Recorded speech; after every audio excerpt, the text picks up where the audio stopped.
Pourtant, l'intégration mondiale implique une éventuelle harmonisation des règles, de manière à rendre le libre-échange des biens, des services, des personnes et des informations aussi fluide que possible. Cela implique également une réduction de la liberté de certains groupes, par exemple, les gouvernements, de fixer des règles qui diffèrent de celles utilisées par les autres. Ces groupes sont ainsi fortement incités à résister à l'intégration. Par exemple, l'Union européenne, la tentative d'intégration transnationale la plus réussie jusqu'à présent, subit des pressions constantes pour bloquer l'harmonisation des lois et des normes. Par exemple pour la création d'une monnaie commune. La possibilité semble réelle que certains groupes ou pays veuillent effectivement rester en dehors de la société mondiale émergente. Il est également concevable que différentes fédérations de pays soient formées, chacune suivant son propre ensemble de règles, tout en minimisant les échanges entre elles. Cela s'est produit dans une certaine mesure pendant la guerre froide, lorsque les pays capitalistes étaient politiquement et idéologiquement séparés du bloc communiste. À l'heure actuelle, les divisions les plus importantes opposent peut-être les pays développés et les nations en développement, ou les pays de tradition chrétienne et les pays de tradition islamique. Un approfondissement de ces divisions pourrait en principe conduire à la création de superorganismes distincts et concurrents. Pourtant, il y a plusieurs raisons pour lesquelles ce scénario semble peu probable. La première raison est similaire à la raison pour laquelle les abandons individuels sont rares. Un pays qui déciderait de quitter la communauté internationale avec ses systèmes et ses règles, perdrait immédiatement de très nombreux avantages, ressources,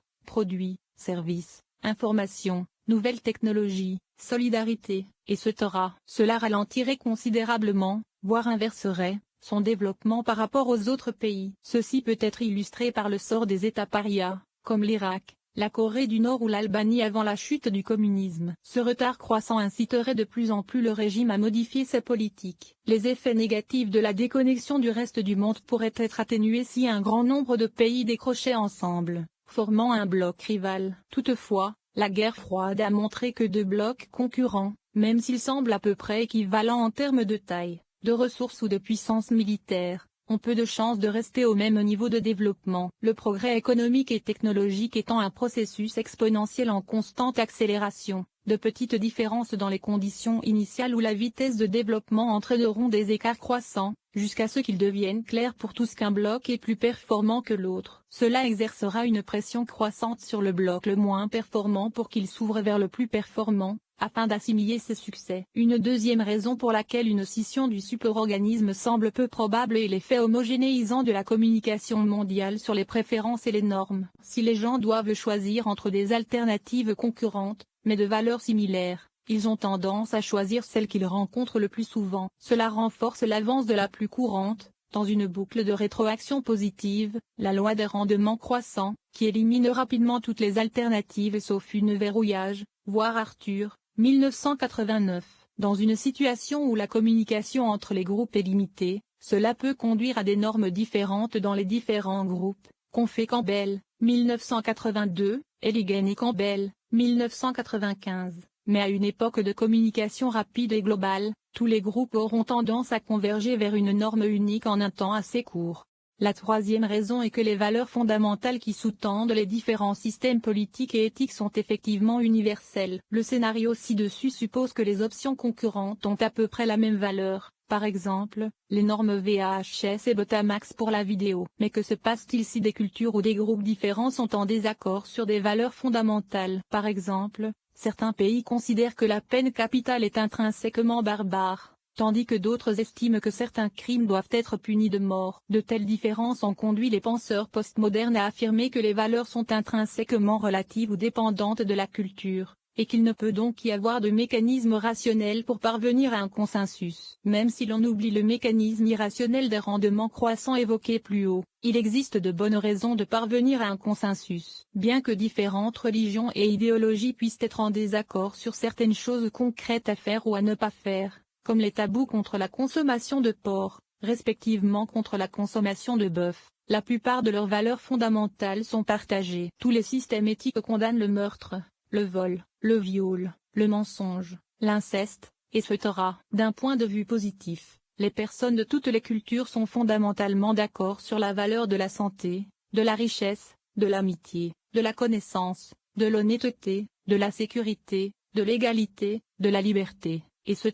En fait, Ces valeurs universelles peuvent être déduites empiriquement, en examinant quels facteurs socio-économiques sont en corrélation avec le bonheur ou la satisfaction de la vie des gens dans différents groupes. Eligen et Bernheim, 2000 est soutenu théoriquement, en examinant quelles conditions sont propices à l'aptitude évolutive au niveau individuel et social. La liste qui en résulte est remarquablement similaire à la Déclaration universelle des droits de l'homme, ce qui montre que des normes universelles peuvent faire l'objet d'un accord rationnel, même si leur mise en œuvre pratique reste dans la plupart des cas sujette à discussion. Le réseau mondial émergent ne peut qu'intensifier et accélérer cette discussion en cours. Une autre préoccupation récurrente est que le type de développement socio-technologique que nous avons esquissé peut accroître le fossé entre les nantis et les démunis, et plus particulièrement entre ceux qui ont accès à l'information et ceux qui ne l'ont pas, créant ainsi une sous-classe de personnes exclues des avantages du superorganisme. Si les technologies du cerveau global que nous avons esquissées seront adoptées le plus rapidement par les populations les plus riches et les mieux éduquées, cela n'empêchera pas les régions plus pauvres de les rejoindre un peu plus tard. Les technologies de l'Internet sont relativement peu coûteuses à installer, comparées, par exemple, aux routes, à l'électricité ou à l'eau courante, et deviennent de moins en moins chères. De plus, à mesure que l'interface devient plus intelligente, elle deviendra de plus en plus facile à utiliser, nécessitant un niveau d'éducation de plus en plus bas pour y accéder. Les technologies vocales rendront bientôt le web accessible même aux analphabètes et pourraient même leur apprendre à lire et à écrire. Ainsi, le cerveau mondial émergent est un moyen peu coûteux et efficace d'accroître le niveau d'éducation, l'accès à l'information et la compétitivité économique dans toutes les régions du monde, et dans les pays du tiers-monde à combler le fossé qui les sépare des pays les plus riches. Comme le suggère Stock, 1993, si des régions comme l'Afrique centrale souffrent encore de guerres, de famines, d'épidémies et d'autres atrocités devenues inconcevables dans le monde développé, c'est parce que les systèmes nerveux et circulatoires du superorganisme n'y sont pas encore vraiment implantés, ce qui les rend vulnérables au manque de ressources, aux maladies et à d'autres perturbations qui seraient autrement sous contrôle étroit. Cependant, comme il est dans l'intérêt du superorganisme de supprimer les perturbations non seulement en son cœur mais aussi à sa périphérie, il existe une pression constante pour étendre ces systèmes même aux régions les plus éloignées. Conclusion. Cet article a proposé une première esquisse d'un modèle évolutionniste cybernétique de la société et de son développement, vu comme l'émergence d'un superorganisme mondial. Le raisonnement qui sous-tend le modèle peut être résumé comme suit. Les systèmes complexes composés d'une variété de sous-systèmes en interaction, tels que les réseaux chimiques, les écosystèmes ou les sociétés, ont tendance à évoluer vers plus de cohérence et d'interdépendance, à mesure que les sous-systèmes s'adaptent mutuellement. Cela rend le système dans son ensemble moins dépendant de son environnement, et donc de plus en plus fermé. Une fois que le degré de fermeture organisationnelle est suffisant, le système peut être considéré comme autopoïétique, et donc vivant au sens abstrait du terme. Tous ces systèmes vivants ou organismiques combinent la fermeture organisationnelle, réalisée par un réseau de cycles de rétroaction interne, avec l'ouverture thermodynamique, qui implique l'entrée de ressources à faible entropie et la sortie de déchets à forte entropie. Cela nous permet de diviser conceptuellement le système en composants fonctionnels responsables des différentes étapes du traitement de la matière et de l'énergie intrante, métabolisme, et du traitement de l'information nécessaire pour maintenir un contrôle cybernétique sur ce mécanisme. Système nerveux. Au fur et à mesure de l'évolution du système, l'adaptation et la division du travail conduisent à une organisation de plus en plus diversifiée, complexe et efficace, constitué de composants toujours plus spécialisés. Ce modèle général de système complexe et auto-organisé peut être directement appliqué au développement actuel de la société. La société étant un système organique composé d'organismes, personnes individuelles, elle peut être considérée comme un superorganisme. Des tendances évidentes telles que la mondialisation, l'automatisation et l'essor des réseaux informatiques peuvent être comprises comme des aspects de l'évolution générale vers une efficacité et une interconnexion croissante qui rendent le superorganisme toujours plus robuste. En particulier, l'efficacité croissante explique l'augmentation de la productivité économique et la diminution des frictions, qui facilitent tous les échanges matériels et informationnels. La différenciation et l'intégration qui l'accompagnent expliquent les tendances apparemment opposées à l'externalisation et aux fusions, ainsi que l'importance croissante des règles, normes et institutions supranationales. L'efficacité accrue de la communication et du contrôle explique en outre l'autonomie fonctionnelle croissante des composantes, individus ou organisations, ainsi que l'aplatissement des hiérarchies et la montée des hétérostructures qui en découlent. Bien que les effets de ces tendances soient le plus souvent positifs, tant pour les individus que pour la société dans son ensemble. Eligen et Bernheim, 2000 certains des effets secondaires peuvent être préjudiciables. Eligen et Bernheim, 2000 La réduction de la friction, en particulier, augmente le risque que les processus de rétroaction positive échappent à tout contrôle. Elle conduit également à des chaînes causales de plus en plus complexes d'événements interconnectés, ce qui accroît le besoin de collecte et de traitement de l'information. La maîtrise de ces dangers nécessite un renforcement du système nerveux du superorganisme. Ce système de contrôle comporte à la fois des composants centralisés et distribués. La centralisation est illustrée par l'importance croissante des institutions mondiales, responsables de la formulation et de la mise en œuvre des normes, règles et lois internationales. Le contrôle distribué peut être illustré par la main invisible qui ajuste mutuellement l'offre et la demande. Son efficacité est renforcée par l'émergence du réseau informatique mondial. La portée, la capacité et l'intelligence croissante de ce réseau lui permettent d'automatiser de plus en plus de fonctions du système nerveux du superorganisme. Le World Wide Web deviendra ainsi un cerveau mondial, capable de détecter, d'interpréter, d'apprendre, de penser, de décider et de lancer des actions. Les individus sont susceptibles d'être de plus en plus intimement connectés à ce réseau intelligent, par le biais d'interfaces omniprésentes et intuitives, et éventuellement d'une connexion directe entre le cerveau et le web.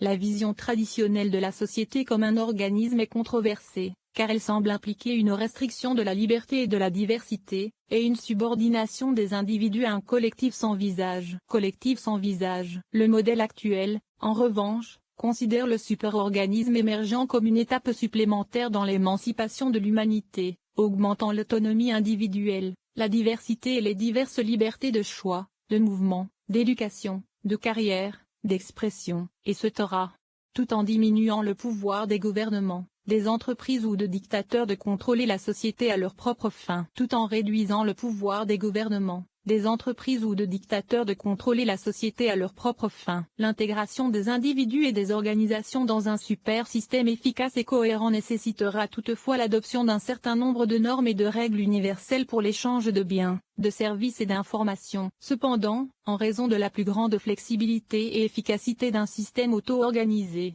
semblable à un cerveau mondial, ces règles seront probablement moins contraignantes que les lois et réglementations nationales existantes, ce qui augmentera généralement la diversité des options et la liberté d'initiative des individus. En conclusion, l'image d'un organisme mondial émergent que j'ai esquissée, à l'instar de celle de Stock, 1993, est optimiste, bien que la complexité croissante et l'accélération des changements qui accompagnent cette évolution sociale puissent temporairement ajouter au stress, au conflit et à la confusion existants. L'évolution générale est positive, augmentant la richesse, la liberté, le sentiment d'appartenance, le niveau de connaissance, l'égalité des chances et la qualité de vie globale des individus. Confé Eligen et Bernheim, 2000 tout en créant une société plus souple, plus efficace et plus durable. De plus, en raison des pressions sélectives et des cycles de rétroaction sous-jacents, ce développement semble assez robuste et ne peut probablement être arrêté que par une catastrophe majeure telle qu'une guerre nucléaire ou l'impact d'un astéroïde. Le modèle jette une lumière nouvelle sur plusieurs questions contemporaines telles que la mondialisation des marchés, les réseaux informatiques et l'économie de l'information, et peut donc nous aider à mieux comprendre ce qui se passe dans notre société complexe et en mutation rapide. En outre,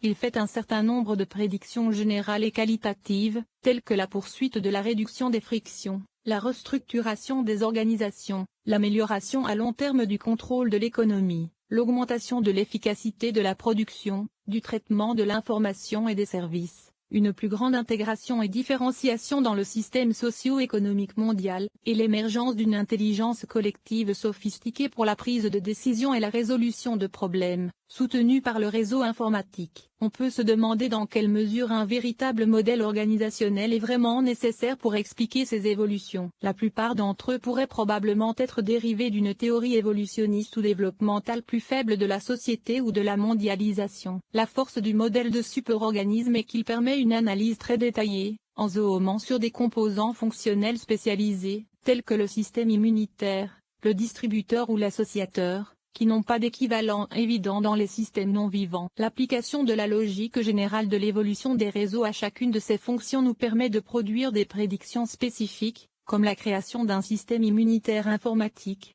d'un réseau de distribution entièrement automatique ou d'une toile mondiale qui apprend de manière autonome de nouvelles associations. Il n'y a pas de moyen évident de déduire de telles prédictions.